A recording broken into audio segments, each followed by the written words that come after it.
Welcome to the session of Jury Docs. We'll be discussing Section 20 of the Limitation Act, Section 20, Section 21, then coming to the important portion of Section 25, that is about the easement. So, before coming to the discussion of Section 21, Section 20, which talks about effect of acknowledgement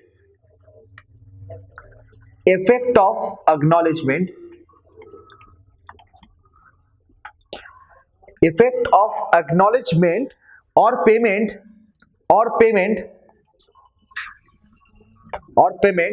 by another person Yes, before coming to the core discussion of this section 20, let us revise the portion of section 19. Section 19 was about effect of payment on account of debt or interest on legacy, right? Or interest on legacy. So, if at any time before the expiry of limitation period, just concentrate on my words, what I am saying. If at any time before the expiry of the limitation period,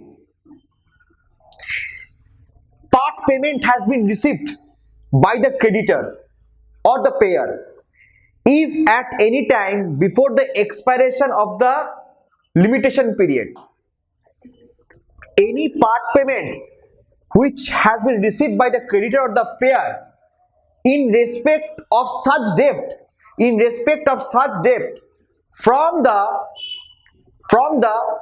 loan taker or from the person who has received the money previously. Suppose take an example, A has given a loan to B. A ने B को loan दिया. कितना loan दिया? 10 लाख रुपया loan दिया. तो B को तो वापस करना पड़ेगा. The last date was 31 December 2018. The last date. The loan was given on 15 December 2018. उसका 15 दिन आगे लोन दिया था और 15 दिन बाद लोन पूरा का पूरा वापस करना है.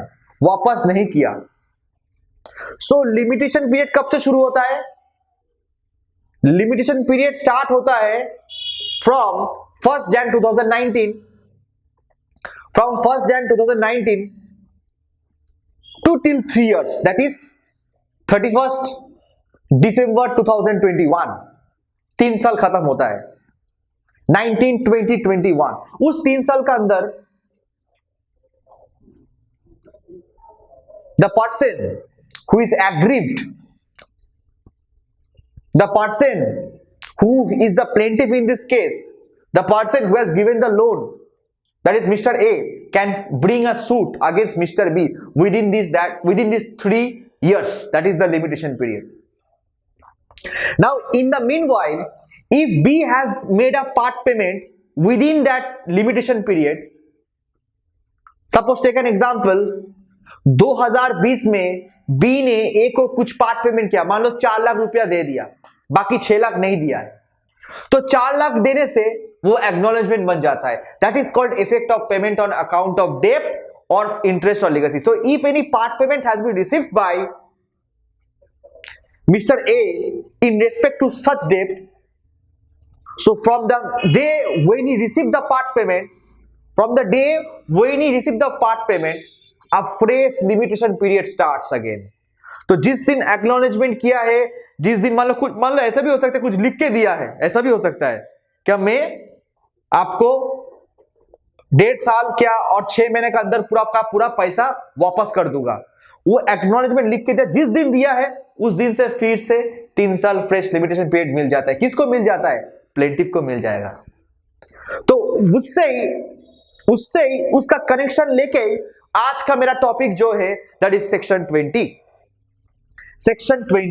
सो सेक्शन 20 का कुछ सबसेक्शंस भी है और I will discuss part wise. So it is talking about effect of acknowledgement और पेमेंट बाय अनदर पर्सन. तो बात ये है क्या, it is talking about acknowledgement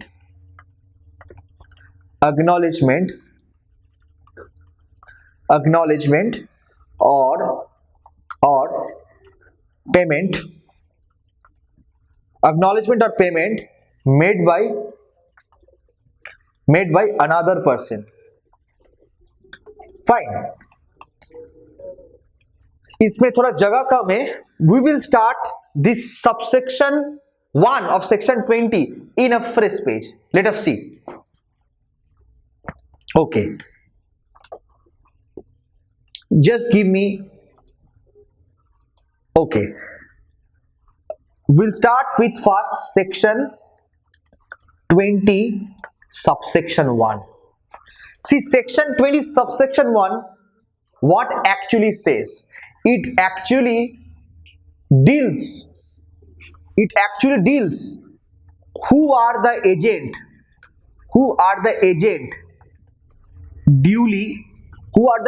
duly authorized, who are the duly agent authorized in this behalf. चलो एक बार देख लेते सेक्शन को. Let us see by reading the plain language.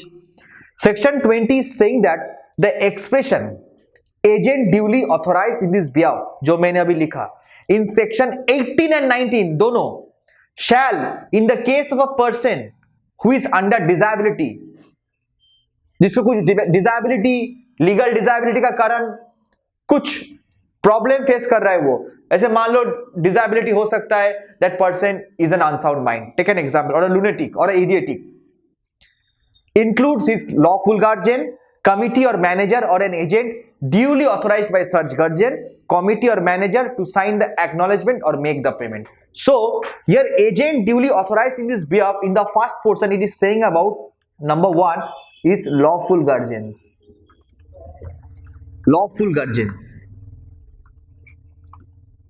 Lawful guardian. Next it is saying about committee. Next it is saying about manager. Okay. और manager, और नहीं तो हो सकता है इस तीनों का बिहाफ में कोई एजेंट होगा, उसको भी कहलाएगा that agent duly authorized in this behalf. So section 20 पहला 1, section 20 subsection 1 has first tried to deal with who are the agents duly authorized in this behalf, and from my written language it is quite clear that lawful guardian, committee, manager और उसके भी agent हो सकता है can represent and can be called as an agent who is duly authorized by law.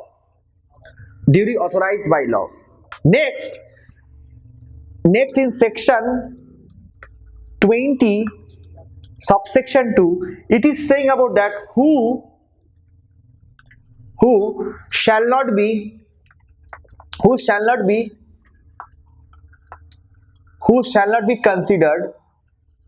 considered as agent duly authorized in this behalf.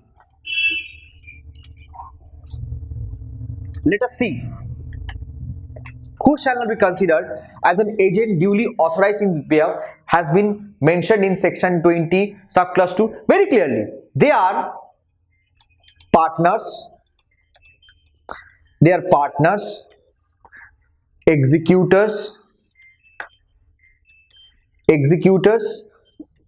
mortgages. Reading the language of section 20 subclass 2, आप लोग भी आपका किताब खोल के देखिए what I am reading. Nothing in this said section, nothing. तो effect of acknowledgement or payment by another person, ये जो effect of an acknowledgement नहीं तो पेमेंट, एक्नॉलेजमेंट और पेमेंट बाय अनदर पर्सन, इस अनदर पर्सन का डेफिनेशन सेक्शन 21 में दिया है. कौन सा एजेंट ड्यूली ऑथराइज्ड है टू एक्ट और कौन सा नहीं है. So nothing in the set subsection renders one of several joint contractors. So I have also miss some point, it will be joint contractors also. Joint contractors also included. Partners, executors or mortgages chargeable chargeable by reason only of a written acknowledgement signed by or a payment made by or by the agent of any other of them. So इन लोग का कहने से, इन लोग का लिखने से कुछ effect नहीं होता है एक्नॉलेजमेंट का, इफेक्ट ऑफ एक्नॉलेजमेंट नहीं होता है, इफेक्ट ऑफ एक्नॉलेजमेंट नहीं होता है। इन लोग का कुछ रिटेन डिक्लेरेशन से लिमिटेशन पीरियड के ऊपर कुछ असर नहीं पड़ेगा। But if an agent who is duly authorized in this behalf, like a lawful guardian, committee or manager, or an agent on their behalf is giving an acknowledgement payment, that acknowledgement and payment will have an impact on the limitation period. जब दिया है, जब payment किया है, उस दिन से fresh limitation period शुरू होता है, इसका मतलब पोस्टपोन हो जाता है, right? Now coming to subsection 3 of section 20, subsection 3 of section 20, a new provision. Let us see. देखो आप लोग इसको लिख लीजिए। Coming to section 20 subsection 3, section 20 subsection 3. This subsection 3 has been divided into two parts. देखो clause A, clause B मिलेगा आपको, divided into two parts. I'll discuss the first part and then the second part. See what it is written in the first part. It is written that acknowledgement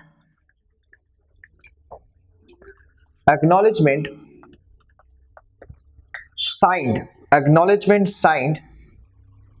or payment made in respect of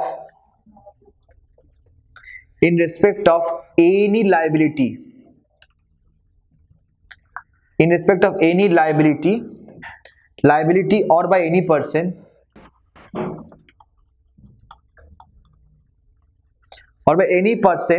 who is a limited owner,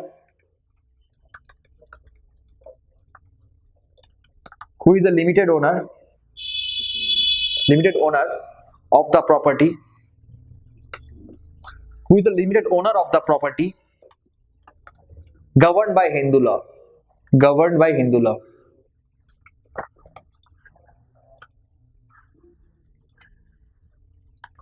See, in subsection 3 of section 20, it has been written that for the purpose of the said section, इस section का कारण से, इस section का purpose के लिए आपको यह पढ़ना पड़ेगा that an acknowledgement signed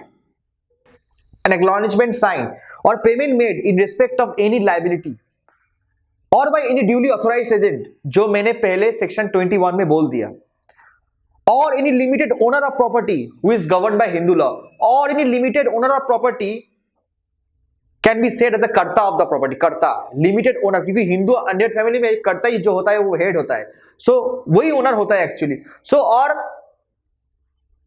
और by the duly authorized agent, उसके साथ comma any limited owner of the property who is governed by Hindu law, इसका मतलब कर्ता shall be a valid acknowledgement. मान लो हिंदू अनडिवाइडेड फैमिली में कोई HUF ने मान लो कोई एक HUF लोन लिया है, हिंदू अनडिवाइडेड फैमिली लोन लिया, जिसमें फैमिली बिजनेस चलता है, पांच फैमिली मेंबर्स मान लो एक बिजनेस शुरू किया है, उसका जो हेड होता है कर्ता। मान लो if HUF has taken a loan from a bank and after some point of time the HUF is not willing to repay the amount, obviously on the last due date जब खत्म होगा, limitation period starts, cause of action arises, 3 साल का अंदर मामला करना होगा bank को। Now the thing is that if any acknowledgement in writing or a payment or a part payment has been made by the karta of the Hindu undivided family, fresh limitation period will start from that period, because उस acknowledgement का effect रहेगा and that will be considered to be a valid acknowledgement. इसको क्या बोलेगा? इसको valid acknowledgement माना जाएगा। Very fine, very clear. Last में एक बात बोला है, उसके लिए अलग से थोड़ा कंसंट्रेशन चाहिए। As the case may be against a reversioner. So and इधर सिट कर रहा है लाइबिलिटी, उसके ऊपर आ जाएगा।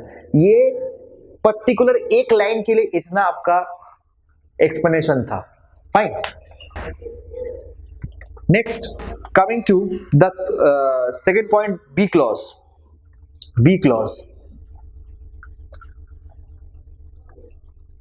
बी क्लॉज में क्या बोला, suppose take an example HUF, Hindu undivided family, Hindu undivided family, मान लो वही कहानी, सी से 10 लाख रुपया लोन लिया, ओके, और पैसा वापस नहीं किया, नॉट पेड, नॉट पेड, ठीक है। और मान लो सी ने कुछ दिनों बाद पार्ट पेमेंट कर दी, सी ने, सॉरी नॉट सी, सी को कुछ पार्ट पेमेंट किया। अभी कौन पार्ट पेमेंट कर सकता है, मान लो सर कर्ता ने पार्ट पेमेंट किया, सी का तो 3 साल टाइम है, तो 3 साल इधर खत्म होता है, बट इधर में कर्ता ने कुछ पार्ट पेमेंट किया है, वही बात आ जाता है ना। तो दिस एक्नॉलेजमेंट और पेमेंट बाय कर्ता shall make the whole family binding, shall make the whole family binding। अभी थोड़ा चर्चा कर लो बी का प्रोविजंस, देखो, where a liability has been incurred by or on behalf of a Hindu undivided family as such, an acknowledgement or payment made by or by the duly authorized agent of the manager of the family, कर्ता का नाम ही बोल रहा है, for the time being shall be deemed to have been made on behalf of the whole family, तो वो whole family को bind कर रहा है इसके साथ। So we have done section 20, we have taken so much of time to deal it because section 20 was important। Now coming to section 21, section 21 देखो, जो मैं सेंटेंस, जो मैं आपको सेक्शन से डील कर रहा हूं, एक एक सेक्शन इंपॉर्टेंट है और इससे ही क्वेश्चन आता है 100%। आई एम सेइंग सेक्शन 20, 21, 25, 26 ये सब आएगा। बाकी का जो छोटा मोटा प्रोविजन है आप देख सकते हो, क्योंकि उसमें कुछ मीनिंग नहीं है, आप ऐसे भी आराम से कर लोगे, बट जो डिफिकल्ट सेक्शंस वगैरह है I am dealing with it.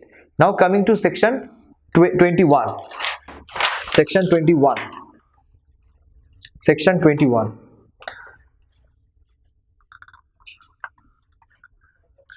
section 21 is saying about effect of substituting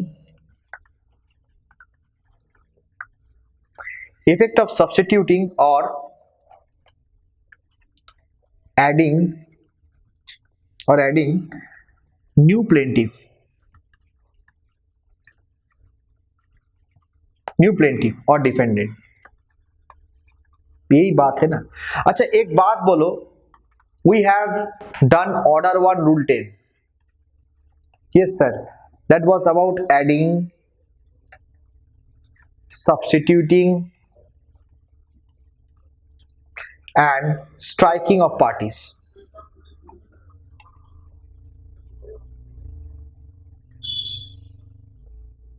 striking of parties, आप केस चलने का बीच में आप किसी पार्टी को गलती से बोनाफाइड मिस्टेक ऐड नहीं किया, इंटेंशन नहीं बोला मैंने, बोनाफाइड मिस्टेक आपने ऐड नहीं किया, नहीं तो मान लो जो प्लेंटिफ था वो मर गया, उसका जगह लीगल रिप्रेजेंटेटिव को सब्स्टिट्यूट करना है। क्या ऐसा भी हो सकता है आप इंटेंशनली किसी व्यक्ति को पार्टी बना दिया जो इस केस में कुछ इंटरेस्ट इसका नहीं है, जो इस केस से कुछ संबंध नहीं है, तब आप adding, substituting and striking of parties order 1 rule 10 का हिसाब से आप करते हो। बट बात ये क्या है सर, मान लीजिए if the plaintiff has filed a case against 2 defendant at a certain point of time, the plaintiff should file within a limitation period, that is 3 years, but there was a bona fide mistake.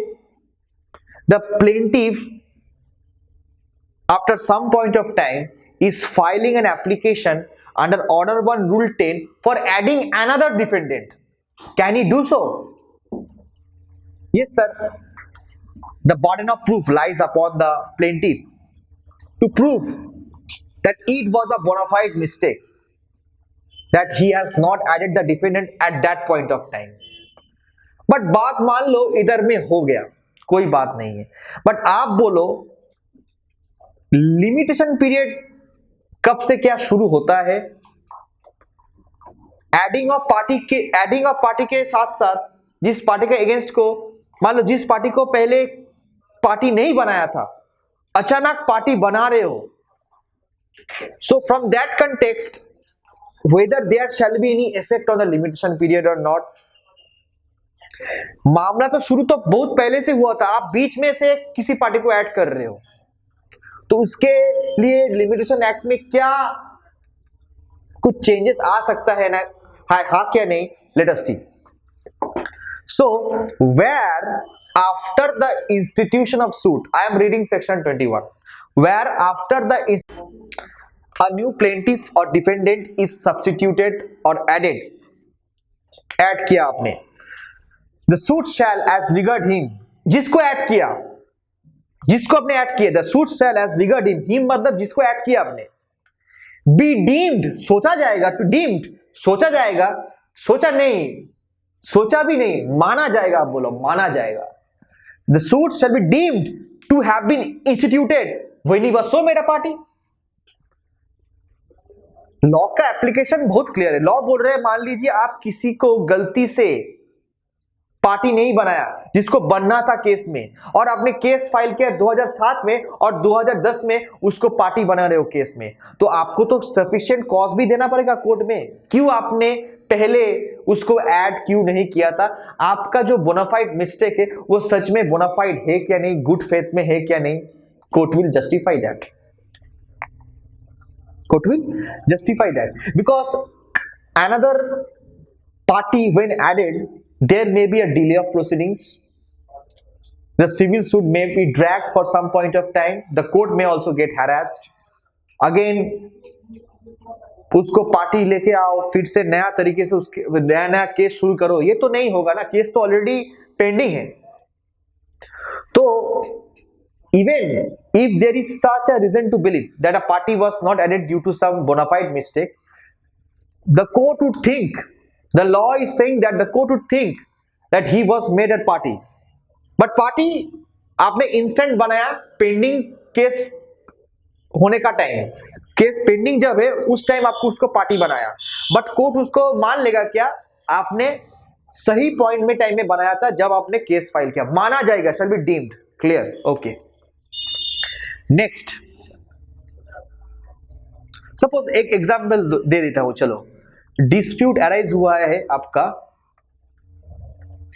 1/1/2014, आपका limitation कब आता है, 3 साल का अंदर, 14, 15, 16, suppose 16 का अंदर खत्म हो जाएगा, तो मान लो ए ने सूट फाइल किया बी का अगेंस्ट में,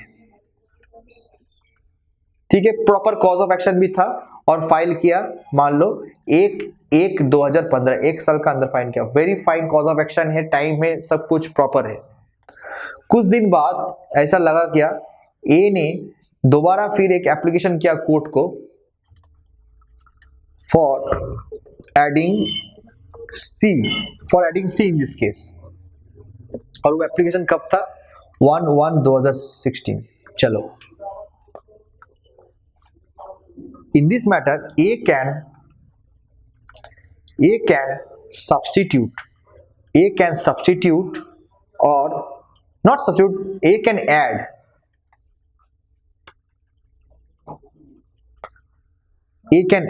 नहीं, ऐसा भी हो सकता है, आपने गलती से किसी को डिफेंडेंट बना दिया, उसको नहीं होना था, उसका जगह आप सब्स्टिट्यूट कर रहे हो किसी दूसरे व्यक्ति को, हो सकता है, बोनाफाइड मिस्टेक तो हो सकता है। A can add, इस केस में होगा A can add C in good faith,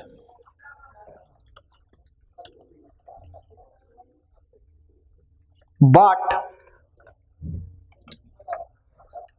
it deemed to have instituted when he was made a party, when he was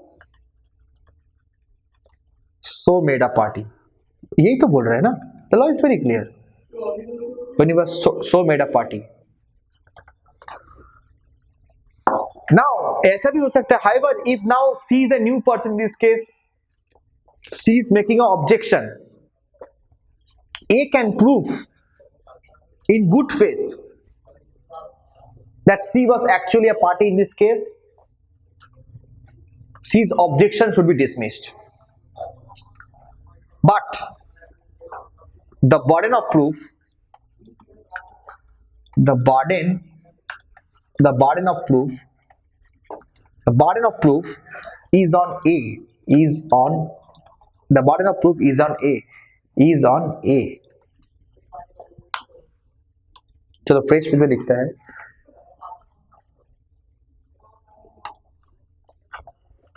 लिखो the burden of proof is on A. The burden of proof is on A. ये कौन सा case में बोला था? Karuppa Swami versus C Ramamurthy. पढ़ लेना, C Ramamurthy, ये इंपॉर्टेंट केस है. ओके, नेक्स्ट सेक्शन 21(2), उसका सबसेक्शन 2 क्या बोल रहा है? वो clause 2 is saying about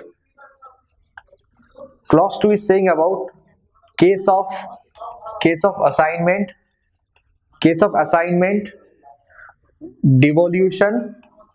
devolution और आपका ट्रांसपोजिशन, ये दोनों केस में क्या होगा? See, this section will not apply in this cases. एक केस ऑफ असाइनमेंट, एक डिवोल्यूशन, एक ट्रांसपोजिशन. जरा डिवोल्यूशन, पिताजी मरने का बाद बेटा ही तो केस में आएगा ना. तो पिताजी मरने का बाद प्रॉपर्टी किसके पास आता है? Automatically it comes to the legal representative by virtue of law of inheritance. अब तो हिंदू सक्सेशन एक्ट में किया था. There are 2 types of succession, one is testamentary succession and the other is intestate succession. So by virtue of intestate succession, the legal representative can claim as the owner of the property of the deceased person. Yes. So devolution का case में, नहीं तो transposition, मान लो जो plaintiff था case में वो defendant बन गया, नहीं तो डिफेंडेंट हो था तो वो प्लेंटिफ बन गया, ऐसा हो सकता है. Transposition is given in order 23 in the case of withdrawal of suits. Order 23 आप देखोगे, ट्रांसपोजिशन का मतलब क्या है? मान लीजिए आप डिफेंडेंट, जो मान लो एक पर्टिकुलर केस में जो डिफेंडेंट था, कोर्ट को एप्लीकेशन करके वो प्लेंटिफ का जगह भी ले सकता है. ये सफिशिएंट रीजन होना है, सफिशिएंट जस्टिफिकेशन होना है. सपोज टेक एन एग्जांपल, ऐसा भी हो सकता है ए बी सी डी 4 आदमी है और ये 4 आदमी बंटवारा करना चाहता है प्रॉपर्टी का, बट सबका इंटेंशन नहीं है बंटवारा, सब मिलके, मान लो ए का ऐसा कुछ इंटेंशन है, ए हाफ पोर्शन पूरा अकेला ग्रैब करना चाहता है. ए तो A versus B C D हो गया, मामला किया. A is claiming the half portion, but A is also entitled to get the equal portion as like B C and D. So how A can claim? In that case, suppose take an example, A किसी को party नहीं बनाया, उसका नाम है x, जो इन लोग का बहन है. बी ने एप्लीकेशन किया कोर्ट में, क्या हम लोग का एक बहन भी है जो इस केस में पार्टी होना था, बट ए ने नहीं किया है पार्टी. जब ए को लग गया केस में, क्या मुझे अभी केस हारना है क्योंकि मुझे भी इक्वल पोर्शन भी मिलेगा, ultimately I am the loser because I am only entitled to get only the half portion as like them. जब उसको लग रहा है, ए किया क्या, ए सूट को विड्रॉल करना चाहता है, तो एक्स ए का जगह ले सकता है, ट्रांसपोज कर सकता है टू प्लेंटिफ, और X can pray before the court to determine what is her portion. तो ये होता है ट्रांसपोजिशन. तो clause 2 is saying that whatever it has been said in section 21, it will not apply in these positions. Okay, section 21 is done. Coming to section 25, acquisition of ownership. Acquisition 25 and 26 very important. और इसमें से question 100% बनता है, आपको मैंने पहले ही बोल दिया. सेक्शन 25, तो section 25 is all about acquisition acquisition of easement by prescription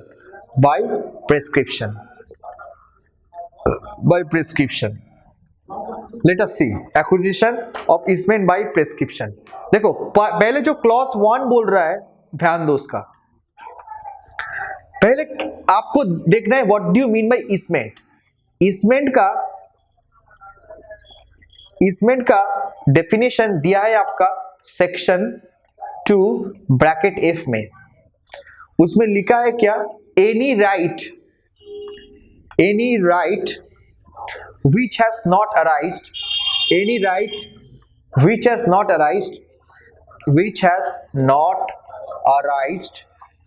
from contract। See, when two persons enter into a contract, two persons have some right also, two persons have some obligations also। If other party does not perform the obligation, then it is a case of non-performance, a suit for breach of contract lies। ये तो आपको पता ही है।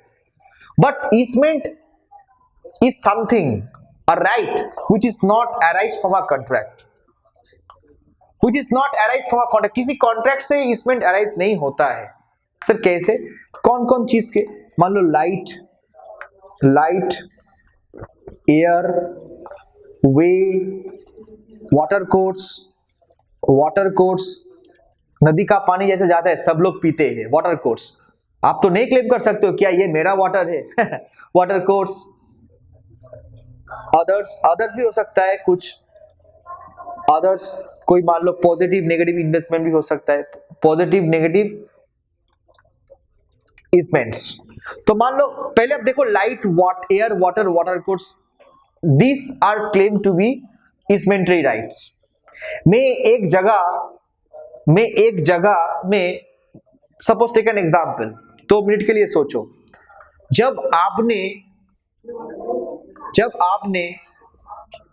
घर बनाया था एक जमीन के ऊपर, मान लो ये जमीन है, दिस इज अ लैंड, और इधर में आपने जमीन खरीदा था, नहीं तो मान लीजिए घर बनाया था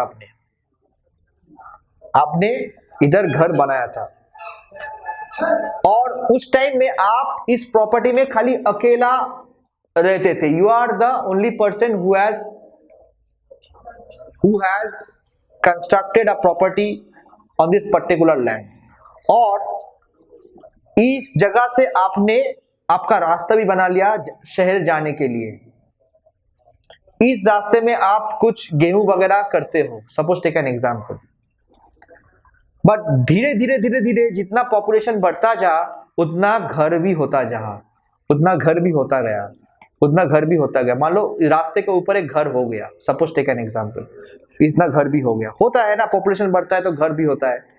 और आप इस प्रॉपर्टी में रह रहे हो कम से कम 20 साल, और ये भी विदाउट इंटरप्शन। आप पीसफुली रह रहे हो, पीसफुली रह रहे हो, without any interruption and openly रह रहे हो, तो ये रास्ता आपका ईसमेंटरी राइट बन जाता है। Despite that fact, if any property has been constructed on that, you can access to that property. क्योंकि आप बोलोगे कि मैं 20 साल से इस रास्ते से मैं जा रहा हूं शहर से, आप इधर में प्रॉपर्टी बना दिए, इसका मतलब नहीं आप मेरा रास्ते आप ऑब्स्ट्रक्ट कर सकते हो। समझ में आया ना, क्योंकि मेरा 10 साल 15 साल 20 साल तक मैं ऐसा आता जाता रहा हूं।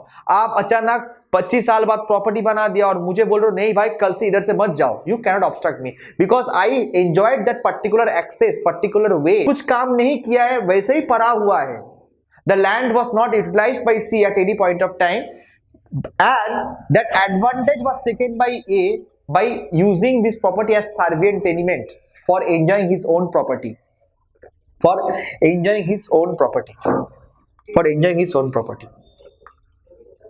Now the question is, how can you compute that it is easmentary right? easmentary right claim करने के लिए प्राइवेट इंडिविजुअल का कितना टाइम दिया है? 20 इयर्स तो बोला है। easmentary right क्लेम करने के लिए कितना टाइम दिया है? 20 इयर्स तो बोला है ना। 20 years you have to establish that you are enjoying the right without any interruption peacefully. तो आप बोल रहे हो, मान लो अचानक ऐसा करते करते यूज करते करते आपको 20 साल हो गया और ए सोच रहा है ये प्रॉपर्टी तो मेरे पास आ जाएगा, ये प्रॉपर्टी तो मेरे पास आ जाएगा कुछ दिन बाद, बट ए को ये पता नहीं था कि उस प्रॉपर्टी में एक लीज दिया है कितना साल का सर, 4 साल का। जब भी ए फाइल करेगा बी के अगेंस्ट में for claiming that easementary right that access he has obtained at least for 20 years, उसका वो एडवर्स पोजीशन हो गया प्रॉपर्टी का, तब उसको 20 साल तो प्रूफ करना ही पड़ेगा। उस 20 साल में जब प्रूफ करेगा तो बी भी बोलेगा इस प्रॉपर्टी में मैं पहले से 4 साल से लीज दिया, 4 साल से लीज दिया, तो ये 4 साल हो जाता है तो कितना होता है 16 साल हो जाता है, 4 साल, क्योंकि प्रॉपर्टी आप विदाउट इंटरप्शन 20 साल से यूज कर रहे हो, बट ये प्रॉपर्टी पहले से इंटरप्टेड है क्योंकि बी ने सी को प्रॉपर्टी लीज में दे दिया, तो इस लीज में दे दिया इसका मतलब क्या, property is encumbered, property is encumbered, property में कुछ ऑलरेडी कॉन्ट्रैक्ट ऑलरेडी कुछ हो गया था। तो मान लो ए बाद में क्लेम करता है क्या ये प्रॉपर्टी तो मुझे इस्मेंटरी राइट लेना है, he cannot do so, even if he do so the court will say क्या उसका जो 4 साल वो तो माइनस करो, तो आप इस प्रॉपर्टी 16 साल से लगभग यूज कर रहे हो, बट 4 साल ऑलरेडी 4 साल मान लो उसके आगे मान लो वो 20 साल का अंदर 4 साल में ऐसा भी हो सकता है 20 साल का अंदर 4 साल क्या 2 साल हो गया ऐसा लीज हो गया, प्रॉपर्टी बी ने लीज पे दे दिया, क्योंकि जब तक 20 साल खत्म नहीं होता है ए का एक स्टैट्यूटरी राइट नहीं बनता है टू क्लेम दैट प्रॉपर्टी। तो to claim that property 20 years has to be established, but already within that 20 year span of time the property has been given on lease to C by B, तो वो time exclude हो जाएगा, तो 16 साल तो इस्मेंटरी right नहीं होता है। But the thing is that ये जो मामला कर रहा है कब कर रहा है, मतलब उसका लिमिटेशन क्या है, let us see now read section 26, exclusion in favour of reversion of servient tenement where any land और वाटर अपॉन ओवर और from which any easement has been enjoyed or derived has been held under or by virtue of any interest for life or in terms of year exceeding 3 years। आप life में भी दे सकते हो, life मान लो B ने सी को property lease में दिया है तो टर्म्स एंड कंडीशंस बनता है, हाँ क्या नहीं, बी ने प्रॉपर्टी सी को लाइफ एस्टेट दिया है तो वो भी टर्म्स एंड कंडीशंस है ना। तो मान लो वेयर एनी लैंड और वाटर अपॉन ओवर और from which any easement has been enjoyed or derived, तो इजमेंट कौन एंजॉय कर रहा है सर, दिस प्रॉपर्टी का इजमेंट एंजॉय कौन कर रहा है, ए एंजॉय कर रहा है, because A is keeping the car there as it was vacant, C has not utilised, or in terms exceeding 3 years from the granting thereof, so where any land or water upon over or from which any easementary has been enjoyed or derived has been held under or by virtue of any interest for life or in terms of year exceeding 3 years from the granting thereof, the time of the enjoyment of such easement during the continuance of such interest और term shall be excluded. तो 4 साल, मैंने तो 3 साल बोला था, 3 साल के ऊपर हो गया, 4 साल के लिए प्रॉपर्टी दिया है, इधर बोला है 3 साल बट 4 साल के ऊपर दिया है, so in that case the time will be excluded. So और in terms of years exceeding 3 years from the granting thereof, the time of the enjoyment of such easement during the continuance of such interest or term shall be excluded, exclude किया, minus किया मैंने, in the computation of the period of 20 years in the case the claim in the case the claim is within 3 years next after the determination of such interest or term registered by the person entitled on such payment। but बात ये क्या है, जब भी A will file the case for claiming easementary right, तो वो claim भी 3 साल का अंदर करना पड़ेगा, 3 years, not exceeding beyond that। This was all about section 26। so we have done section 21, 2021, 25 and 26, these are very important। 27 तो पहले से हो गया, ओके और बाकी का प्रोविजंस उतना सारा इंपॉर्टेंट नहीं है, जो इंपॉर्टेंट प्रोविजन जिसमें से क्वेश्चंस बनता है वही मैंने क्लियर कर दिया, okay. So I think Limitation Act majority portion is covered.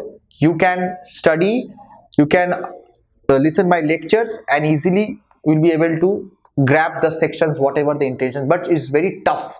I'm saying it's tough. You have to clearly listen my lecture day by day. So I end with all these things. Thanks for being with me.